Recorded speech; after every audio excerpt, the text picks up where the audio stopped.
Welcome you all to the video lecture of a computer architecture course. Here in this video lecture we are going to discuss about the topic related to the session 4, memory location and memory operation.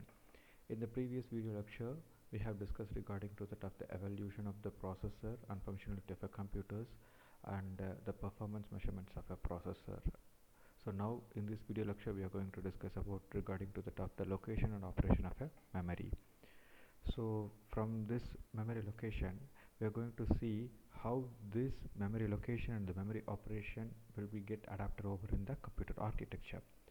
So here this memory, the term will maximally places a major role in the computer system or else in a processing unit, since because it will what it stores both the data and an instruction for processing, which means that required for the processing. So normally this memory location is a what means as a fixed size storage unit, which means that will holds some data or a instruction, and with respect to every memory location it has the unique address. So from these terms we can able to get thing that what fixed size storage FSS, and this FSS stores what a data. So each data has what the address, FSS data and address. This is the key terms is get involved over in this memory location, which means that a memory, whereas this processor uses these addresses in order to get access over the information whenever it needs or to write, which means that whenever it needs to read or write a data or an instruction. So automatically this memory address will access a basic number identification in order to get access over those information. So here this memory stores a data in terms of a bytes and words. Here this normally a byte is 1 byte is equal to what 8 bits. So a byte will consist of how many bits? 8 bits, whereas a word is a group of bytes. So a byte is equal to 8 bits, whereas this word is a group of bytes.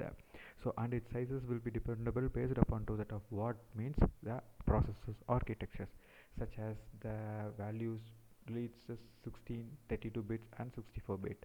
Here this efficiently this memory management will get be essentially makes us what the faster memory, which means like with the help of the register, general purpose registers, program counter, instruction registers, so which are all small and expensive, while the slower memory such as hard drives, hard disks, SSD provides a large storages with a lower cost. So the next thing we are going to see related to that of organization of a memory. So normally this organization, a computer memory consisting of what means a millions of storage cells, whereas these cells will can able to get stored over to a single binary value. Before in the video lecture related to the functionality of a computer, the processor will has the binary values only. So this binary value zeros and ones will represents the information. Those information will be get executed using the instruction over to the top of processor. So automatically we can able to get conclude that the word length defined to that what the number of bits in one word. So the number of bits in one word will be says us to what a word length. Depending upon the processor's word length, the ranges between 16 bits to 64 bits. The organization of the processor will able to get transfer the information efficiently from where memory main memory to the CPU. So this is the organization of the memory tells us to that. So the next things is now we are going to deal with the word length and the word bytes. So here this word length and word bytes will related to the terms such as the 16 to 64 bits. Here we already see regarding to the of 16 to 64 bit in the previous which respect to this memory location. So here this 16 to 64 bit ranging things says to that of a word length. If now we are going to get consider a thing of a 32 bit computer, here this one word store the maximum value of a 32 bits. So 32 or 64 says the maximum range value of a bit storage to a word. So the 32 is the maximum range and 32 is 64 is the maximum range. Here these integers were being get classified with respect to ASCII characters A, S, ASCII characters. With respect to this CII characters, this bit registers values can be dependable. So this ASCII characters occupies the bits value of 8 bits. So this 8 bits from forms is what? 1 byte. So that is explained in the previous slide. So here this 32-bit word contains what? 4 bits. So 8 plus 8 plus 8 plus 8. So 8 bits gives what? 1 byte. So 1 plus 1 plus 1 plus is equal to what? 4 bytes.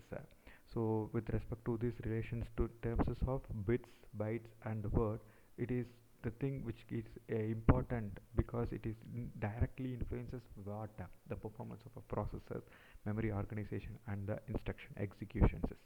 So the next thing is the this is the term where the memory verses has been get deviated with respect to this last word, ith word, first and second verses. So the next thing is the address space, whereas these address spaces will help to store or retrieve what? An information. Here this each memory location must have what? A unique addresses. So this addresses will tells us the, which means that the total number of addresses that a processor can be accessed is known as the address space. So the address space depends upon to that of address lines is available in the processor. So like this address lines, the process with respect to the address lines is we can able to get the value of the address spaces. So if for an example a processor with 32 bit address bus can access of what?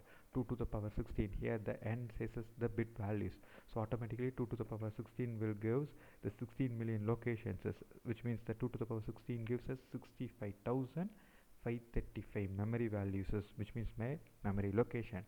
So the 16-bit address bus gives us an access of 65,535 65,536 memory location. Followingly, for 24 bits we can able to have the location, possible location of 16 million location. Followingly to the top 32 bits has of over of what? Around 4 billion locations we can able to get involved over to that. So the next thing is the byte addressability. So the byte addressability deals us with what? So the byte addressability will says us the computer system. Now modern computers are using this byte addressability memory. Here this every byte has its what? An unique address, which has been explained in the previous lectures also. Each byte has what? A unique address. That address will be get linked over to the memory. So whenever we are giving an instruction, the automatically the memory will gives us those things as to the top accessibility. So since here this byte always consists what? 8 bits, so assigning those addresses to bytes rather than to the top individual bits makes what? A memory management much more practical. That's for an example. Now I am going to get considered again, I am going to get considered to have a 32-bit length system. Each here this each word contains what? 4 bits. So automatically the consecutive words begin from the address such as here mentioned 0, 4, 8 and so on. This byte addressability provides us what? Flexibility, since because a processor can access either a bytes value or a complete word whenever it has been required. So the next thing we are going to see regarding to that of big indent and the little indent. So here this big indent leads us with respect to that of least significant bit and most significant bit. So this big indent leads us with to the top least significant bit, little indent leads to the top most significant bit. So big indent format leads us what? To the top of most significant bits has been stored in at lowest memory address. So the LSB and MSB will be get linked over to the top with respect to the memory address. So the big indent leads with here this big indent leads with MSB. So little indent leads is with the LSB. So what here the lowest memory address will be get accessed. So here the highest memory address will be been accessed. So that has been mentioned over here. This the lower byte address has been used with MSB. Little indent will have The lowest by address has been stored in where least significant bit LSB MSB. So this little endian and big endian will be related with terms of LSB and MSB. So the next thing is we are going to see regarding to that of the memory operation. Here the memory operation deals with the two things is read and write. So whenever we are going for a read operation, the processor senses the address, which means that it will pass the address of the required memory location to the top memory and request the stored data to get retrieved and to read those memory instruction and get execute. So this memory then automatically retrieves those instruction from that address and sends us a copy to what the copy of the data to the processor. So here the important thing we need to note that those original data are stored in a memory will remain unchanged during which operation? Read operation. Let's for an example reading simply how the copies of information without modifying the content of a memory. This is regarding to the of a read operation. So now the write operation, this write operation will tells us what here the processor will send both the memory address and data that needs to be must be stored. So this memory writes us the new data into the specified location. So specific memory location, which means that specified location, but in order to get replacing any previous content stored there, unlike the read operation which only copies the data, whereas here this write operation updates the memory by overwriting with respect to the existing values. So this operation will be frequently used whenever the program needs to save what the new results or updated variable during a execution, particular execution or a new executions. So these are the things that will have been covered over into the term of memory location and the memory operation.